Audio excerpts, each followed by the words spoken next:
Hi there, Sanbonani Molweni. Welcome to Fix channel. When you're here, please subscribe before the end of the video. If returning, thank you for love and support. I appreciate you. Uthando Nesthembu review siyaxoxa nje because ayikho episode engilandelayo la kodwa lokho engikubalayo kwenzeke season 4 no 5 no 6 mhlawumbe okunye kwakhona. So kunalama episode esibona khona ukuthi hayi umamkhulu ngathi akamzwisisi kahle uMangwabe. Siyikhe phezulu-ke ku-season 5. Ku-season 5 ngiyakhumbula ukuthi kwenzakalani. Iy'ngane zabingelela uMangwabe wangavuma. Abantwana bamamkhulu bahambe batshela umamkhulu. Umamkhulu wabuya watshela ubaba uMacele wathi yena udiniwe and makuziwe ey'nganeni zakhe engahlanya ngisho ukuhlanya. Hayi mamkhulu. Umamkhulu unedrama kodwa idrama yakhe ngiyithanda kodwa kokunye ngithi hawu. Nakhu-ke sebesetafuleni ubaba uMacele ukhuluma ngale ndaba leya number 5. Uthi-ke futhi uma bemnqabela uzovela athola umuntu yena ngaphandle lowo muntu lowo uzothola iy'ngane futhi iy'ngane zakhe-ke ngey'hlale ngaphandle. Uhleze kusho lokho nathi asihlazi noma zikhona yini noma azikho. Uma-ke eseshilo kubaba uMacele ukuthi uzothola umuntu, uthi-ke futhi ufuna i-former girlfriend. Uthi umamkhulu uyahlanya ngeke uze ukwenze lokho. Into efunakalayo umshado. Uthi umamkhulu-ke phela vele leyo ukuthi uhamba uthanda hhayi ukuthi into engaziwa. Angithi usekugwidla lamakhosikazi labathi number 5 akangafiki. Lapho-ke uMangwabe uthule. Mayaqhubeka uMacele athi-ke yena uzoba ne-former girlfriend. Behleka abanye uMangwabe ayithulene. Athi uMacele kuMangwabe, Mangwabe wena wathula ngoba uwe phela ohlezi ungibuza. Shuthi suke sebekhuluma bobabili. Athi kuMangwabe uke ungizwe ngibuza ngithini ayikho into engizoyisho.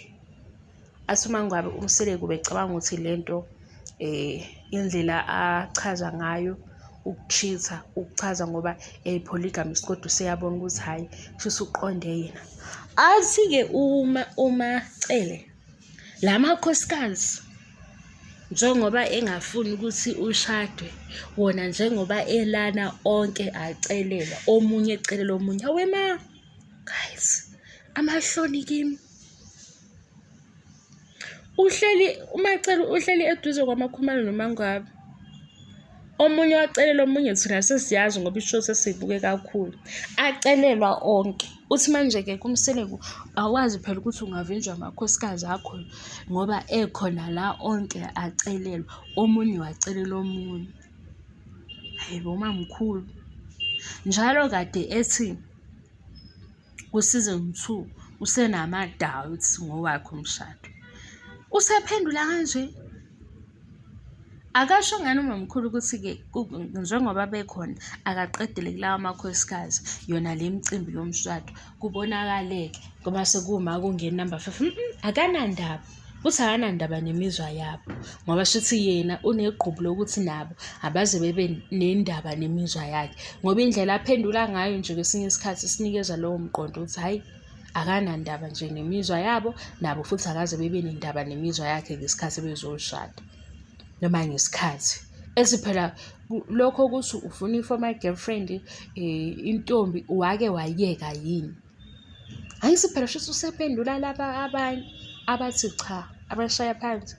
Uthi namakhosikazi akho enza ngathi awazi ukuthi wena nje uyajika ngaphi uyathanda. Yawe ma guys mamkhulu hayi kodwa ubuyathuse guys. Ubuyathuse. Uthi lamakhosikazi asenza ngathi awazi ukuthi ujikela ngaphi uthanda ujikele ngaphi uthanda nawo ngobela nawo acelelwa bakuyena.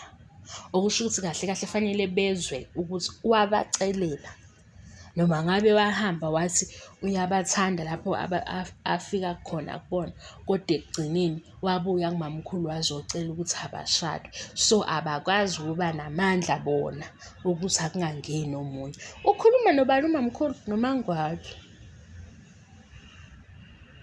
ngoba phela amanye amakhosikazi ake angayithatha serious le ndaba, angahleka angayithatha serious, ahleka kwaba uMangwabe yedwa usesele sethule wayiphuzela amanzi unesi.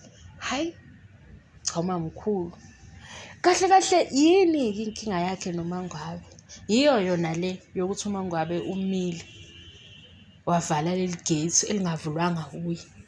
Ngoba hayibo, ngiyanakisisa ngithi hey, sekukangaki ngizonenzela ukubala ama-episode ukuthi kuyangaki umamkhulu kunento angayizwisisi ngoMangwabe.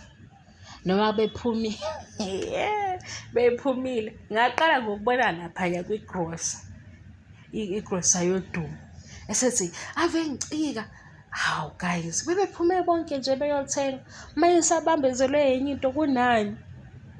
Nanokuthi-ke hlampe yimi ojajayo, yabo mina mawukhuluma nomuntu omdala umbona emdala, nginako ukuthi amagama owashoyo uthini, ukuthi ungawathanda yini la magama. Mawuzoba negama ukuthi ave ngicika, ngivele ngithi shuthi awumthandi kahle, kodwa ngisho ukuthi umamkhulu angamthandi kahle uMangwabe. Bese ngimbalela nje kwi-story laphaya Uthando Nesthembu. Le episode u-episode 1 ku-season 4 bakamamkhulu bazodla.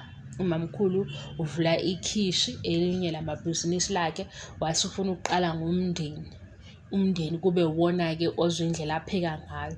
Umsele kusethi-ke uyazi ukuthi lo kudla nje abazokudla la kumnandi, okusho ukuthi umamkhulu upheka kahle. Sebehleli-ke umsele ungoma yayona, nike nizwe layona. Sebehleli umnandi etafuleni kugcwele phosiyani iy'ndaba ezingahlangene netafula nokudla kamamkhulu. Ngoba unumber 5 uyaphi etafuleni kudliwa, kugcwele yonke into engabe ba-enjoy ukudla, besho ukuthi hayi ukudla leli bhizinisi-ke mamkhulu lizohamba kahle. Siyakubongela dadewethu.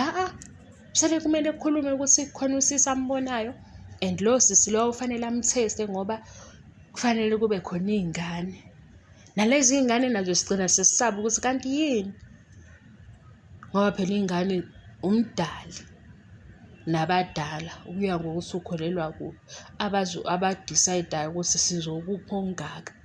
Mase kuthi phela kufanele kube siyasaba-ke, kanti ngapha futhi siyadifenda kulezi ndawo kufanele sidifende khona. Manje nje nathi sibuye singasazi ukuthi hayibo azibe kanti uyayikhethelani. Kodwa bengekho-ke lapho guys, ngiyabonga i-support.